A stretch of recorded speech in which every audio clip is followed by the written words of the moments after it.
L'art est un plaisir pour les yeux et le cœur, se dévorant à toute heure. Il résulte d'une incapacité des hommes à exprimer par les mots leurs sentiments. Des temps anciens à nos jours, il a toujours joué un rôle prépondérant. Il s'est développé sous une multitude de formes, selon les goûts de chacun. Musique, peinture, sculpture, poème, totem africain. Nos muses sont nombreuses et remplissent d'idées nos calepins. L'art, c'est aussi une thérapie, utilisant les arts plastiques et visuels, pour aider une personne, un couple ou une famille à exprimer par l'art leur vécu. Il y a deux façons de le faire. L'une est d'aller dans un musée, accompagné de son thérapeute, et de choisir une œuvre précise, et de leur demander quelles sont les choses qui vous interpellent tout de suite. Peut-être les couleurs, les détails, l'émotion, mais ça ne peut pas être que des peintures. Ça peut aussi être des films, des livres, la sculpture, un peu de tout quoi. Le thérapeute présente une palette d'œuvres susceptibles de rentrer en résonance avec l'état et la sensibilité du spectateur. Le patient choisit une œuvre qui lui permettra d'exprimer ses émotions verbalement ou sous une autre forme d'expression, l'aidant à se libérer d'un traumatisme.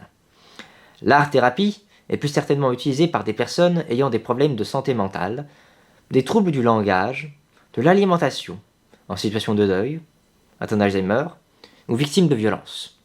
On peut également leur demander de susciter leur créativité, c'est-à-dire l'expression du vécu de la personne, de la manière dont ils ont envie. Dessin, peinture, sculpture, tout est possible. Mais alors, quelle est la pratique artistique la plus utilisée dans cette thérapie? Selon une étude de l'école de l'art-thérapie de Tours, les arts plastiques et graphiques sont notre grand champion, à 39%. Suivi de près par la musique, à 37%, un peu moins pour les arts corporels, le théâtre et la danse, à 19%, et les autres, c'est-à-dire l'écriture et l'artisanat d'art, pour 5%. Il ne s'agit pas ici de parfaire un diagnostic, ni de dévoiler les problèmes du patient. Elle sert simplement à mettre en forme leurs peurs, de leur donner des noms, et de les apprivoiser. Un bon exemple serait cette fleur que j'ai dessinée en cours d'art plastique, au lycée, à une époque vraiment stressante de ma vie, il y a 2 ans. Je n'aurais pas pu mettre les mots sur ce que j'essayais d'exprimer à travers elle, mais maintenant, je la nomme la fleur du stress. Ou encore ces poupées de papier PQ que j'ai créées au collège. Comme je n'avais personne avec qui m'amuser, je me faisais des petits jouets faits main afin d'égayer mes après-midi ennuyeuses.